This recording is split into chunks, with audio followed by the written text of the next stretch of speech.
పూరా లోకల్ తెలుగు రాష్ట్రాల్లో పలు చోట్ల సన్నాహక బాంబు పేలుళ్లు జరుగుతున్నట్టు సమాచారం. ట్రైల్ బ్లాస్ట్ను జరిపి ఆ వీడియోలను విదేశాల్లోని హ్యాండళ్లకు పంపించి దేశవ్యాప్తంగా బాంబు పేలుళ్లకు కావలసిన నిధుల్ని సమకూర్చుకునేందుకు విజయవాడ వాసి సిరాజ్ కుట్ర పన్నట్టు దర్యాప్తులో తేలింది. గజ్వా ఈ హింద్ పేరిట భారత్పై యుద్ధమే లక్ష్యంగా ఆహిం సంస్థను అతను ఏర్పాటు చేసినట్టు బయటపడింది. దీనికి కేంద్ర కమిటీతో పాటు తెలంగాణ, కర్ణాటక, తమిళనాడు, కేరళ రాష్ట్రాల కమిటీలను కూడా నియమించినట్టు అధికారులు వెల్లడించారు. మత ఛాందసవాదం, తీవ్రవాద భావజాలం కలిగిన 50 మంది వరకు ఈ సంస్థలో క్రియాశీలకంగా ఉన్నట్లు తేలింది. ఆహింను మరింత విస్తరించేందుకు గుజరాత్, రాజస్థాన్, ఉత్తరప్రదేశ్, ఉత్తరాఖండ్, పశ్చిమ బెంగాల్, ఢిల్లీ తదితర ప్రాంతాల యువకులతో సిరాజ్ సామాజిక మాధ్యమాల ద్వారా నిత్యం సంప్రదింపులు చేసినట్టు వెల్లడైంది.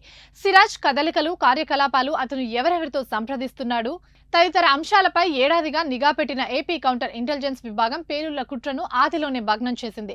సరైన సమయంలో సిరాజ్ను అదుపులోకి తీసుకుంది. లేకపోతే ఊహించినంత నష్టం వాటిల్లేదని ఇటీవల వారం రోజులు సిరాజ్తో పాటు సికింద్రాబాద్ బోయగూడకు చెందిన సయ్యద్ సమీర్ను కస్టడీలో విచారించిన కౌంటర్ ఇంటెలిజెన్స్, ఎన్ఐఏ అధికారులు, పోలీసులు కీలక వివరాలు రాబట్టారు.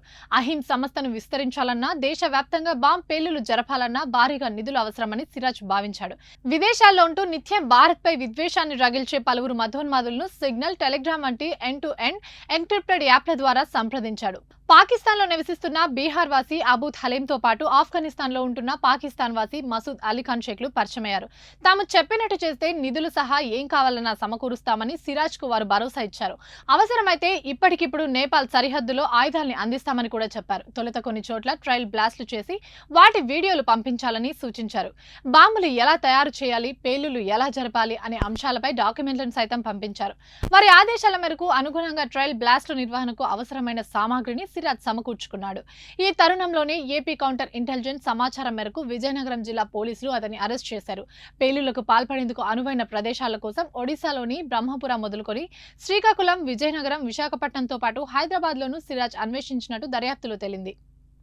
కొన్నాళ్ల కిందట బ్రహ్మపురలో ఓ వివాహ వేడుకకు హాజరైన సిరాజ్ అక్కడికి వెళ్లేటప్పుడు, తిరిగి వచ్చేటప్పుడు ఎక్కడెక్కడ అనువైన ప్రాంతాలున్నాయో పరిశీలించాడు.